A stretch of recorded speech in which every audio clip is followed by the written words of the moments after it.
وأقوم قيلا إن لك في النهار سبحا طويلا واذكر اسم ربك وتبتل إليه تبتيلا رب المشرق والمغرب لا إله إلا هو فاتخذه وكيلا واصبر على ما يقولون واهجرهم هجرا جميلا وذرني والمكذبين أولي النعمة ومهلهم قليلا إن لدينا أنكالا وجحيما وطعاما ذا غصة وعذابا أليما يوم ترجف الأرض والجبال وكانت الجبال كثيبا مهيلا إنا أرسلنا إليكم رسولا شاهدا عليكم كما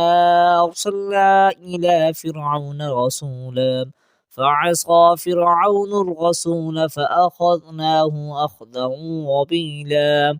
فكيف تتقون إن كفرتم يوما يجعل الولدان شيبا السماء منفطر به كان وعده مفعولا إن هذه تذكرة فمن شاء اتخذ إلى ربه سبيلا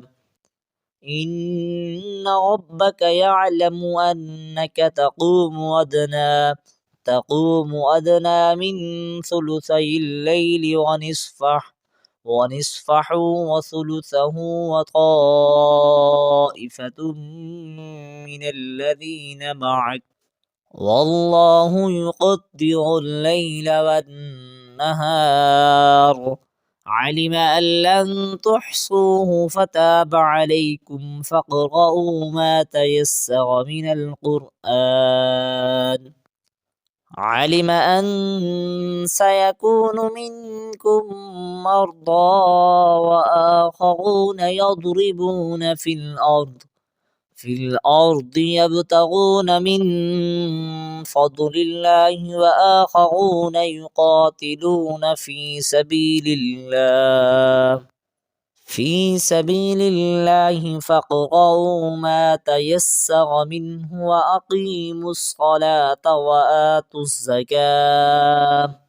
وآتوا الزكاة وأقرضوا الله قرضا حسنا وما تقدموا لأنفسكم من خير